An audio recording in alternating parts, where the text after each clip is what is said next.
Hey, Baller Nation, I'm about to do my top 10 movies of 2017. Yes, my top 10 movies of 2017.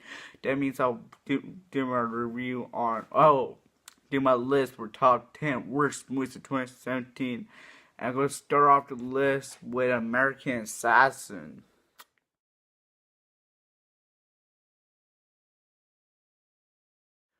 So, American Assassin, I choose this film for my worst movie, one of the worst movies of 2017, because the first 15 movies of 15 minutes of the movie, I really enjoyed this film.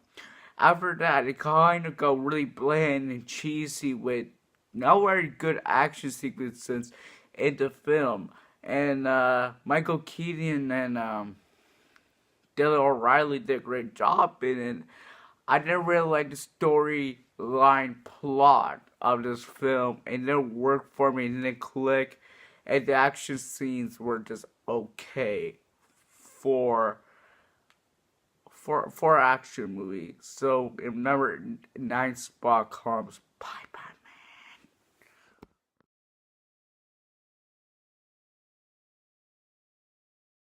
So I recently watched Bye Bye Man because it was on Netflix. Because I haven't really seen any really bad movies in 2017.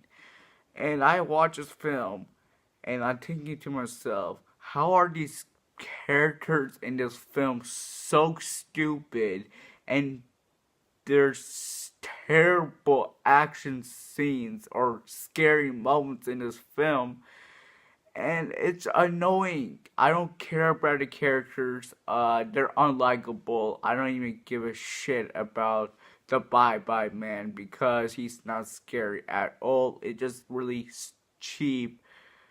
The movie felt like a cheap horror flick that I could literally do at my home. That's literally. And number 8 spot comes Baywatch.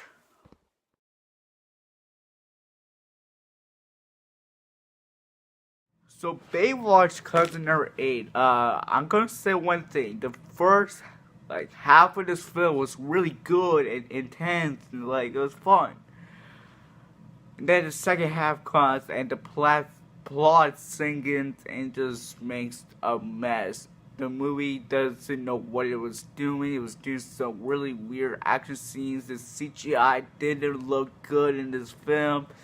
And I just sucks to put a rock film in this list. But the main villain was dumb. Story arc didn't make sense. The film took itself way too seriously in the second half for a comedy film. Comedy films used to be supposed to be fun, but this one takes it way too seriously. And number 7 spot comes XX Return Center Cage.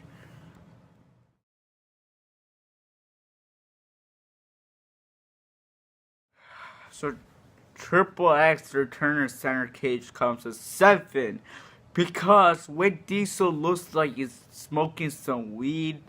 The film was so cheesy. When Diesel with his fur coat and he's a badass. Ruby Rose just destroyed the film. Uh, it doesn't make sense. I don't give a shit about the villain. I don't even care about any character except Danny Yan because Danny Yan was awesome in this film. But overall, the story was a mess, and Vin Diesel didn't work as Sandra Cage. Uh, this movie stresses me out every time I see it, and just give me a completed headache. This movie's a pile of shit. Do not watch Triple X Returns Sandra Cage. Number 6 might be a little shocker since I give this a positive grade, but I rewatched this film, and that film is Dark Tower.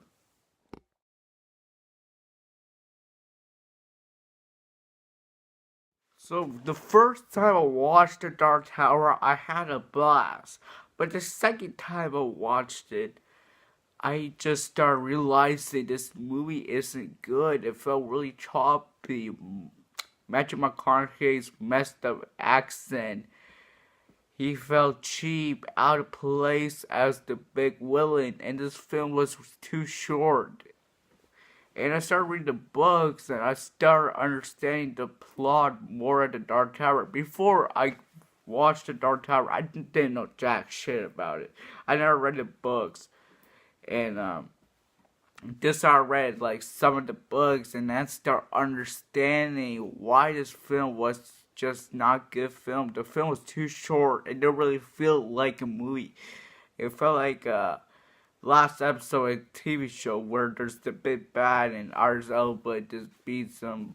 It's just genetic and not really a fun film, and it was kind of boring to watch, and it was too short. The film should have been at least 2 hours and 20 minutes max. It was too short as 1 hour 35 minutes film.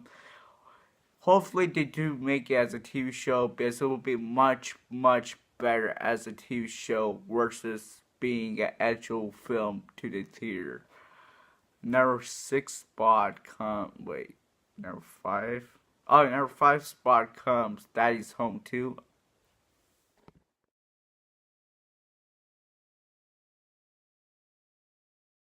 Daddy's Home 2 comes in our 5 place because I felt this movie was a little too cheesy. It was couple chuckles. The humor jokes didn't really land for me.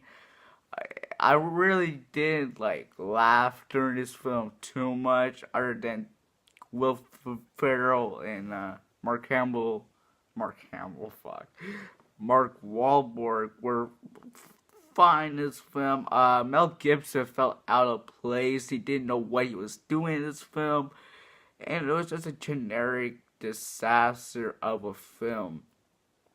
And storyline doesn't make sense. Basically repeating the first movie, which I enjoyed a lot. I basically did the same plot as the first movie into this film, and it doesn't really change anything. And there's nothing special about Daddy's Home 2. And it felt really cheesy and out of place, and the humor jokes didn't land for me. So in number 4 spot comes Unforgettable. Well, it's forgettable.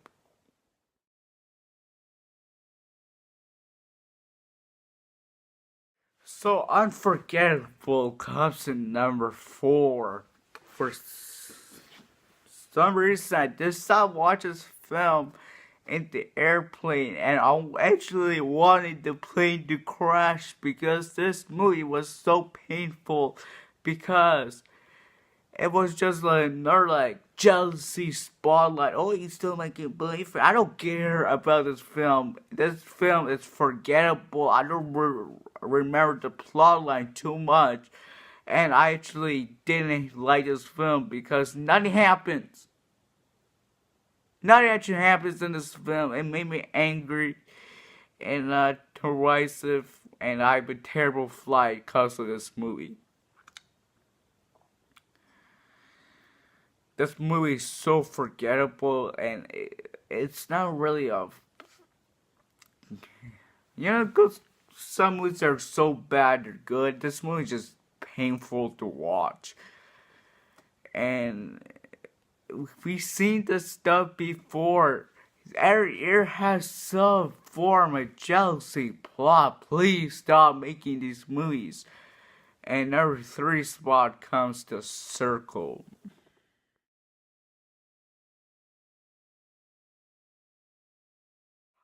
Circle, I watched this movie on Netflix, and I like John Boyega and Emma Watson and Tom Hanks. They're all fantastic actors, but in this film they made their story arc so boring, and the film was just choppy and doesn't work with the plot line, and it was about internet policy and privacy and shit. I don't really care about the story at all. If somebody who directed this film has Emma Watson, John Boyega, and Tom Hanks and made their storyline boring, they're doing a terrible job because this film was awful and dreadful and boring, and I wish Tom Hanks, Emma Watson, and John Boyega weren't in this film because they're so talented as actors and actresses. They do not deserve a bad movie like this. And their two spot comes Transformers: The Last Night.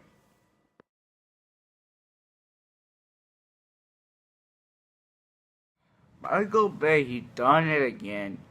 I mean, another terrible Transformers film.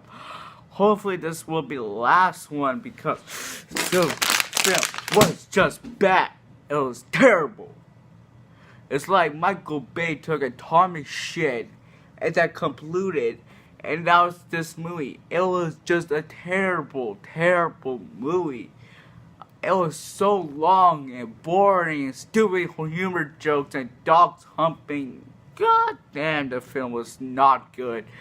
At least the action scenes were decent. You can actually see what's going on in them. But the couple other Transformers films that you couldn't see anything what's going on. And each film gets longer and longer and longer and worse and worse and worse. And this movie is a slap in people's faces. Do not watch Transformers: The Last Night. It's so painful. In fact, if there's a person I really don't like, I will force them to watch Transformers: The Last Night, and they will be unconscious. Because this film is just dreadful and boring to watch. And another one movie, the worst movie 2017, y'all should know this one. I'll give you 2 seconds to write in comments. 2 seconds up. It's the Emoji Movie.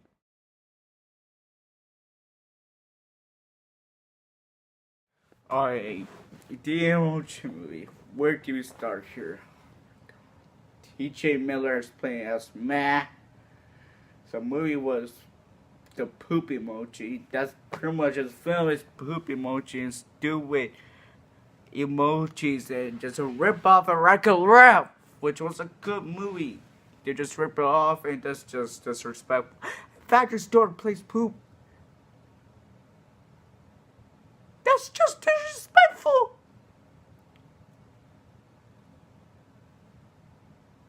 Bro, he's such a good actor and just gonna make you play as Poop. Why y'all sign up for this? I bet he got like a huge giant ass paycheck just to play this crappy movie. I'm gonna stay calm because God, I hate this movie so much with passion. It was so slow and humor jokes were so annoying.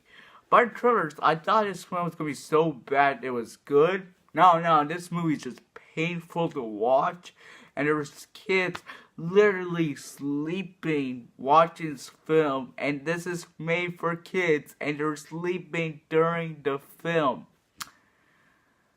That describes how bad this movie actually is, and probably the worst movie experience I had in a long time. And that's it for my top 10 worst movies of 2017. I'm going to do my most anticipated movies of 2018 video in January 1st, first day 2018. Make sure to put post notifications on to check that out. And also make sure to like, subscribe, and help me hit 1.5k on my Discord so I could do a short giveaway and a music video. Link will be in the description, and peace out, guys. Oh, also comment down your top 10 worst movies of 2017, and peace. Oh, that don't work.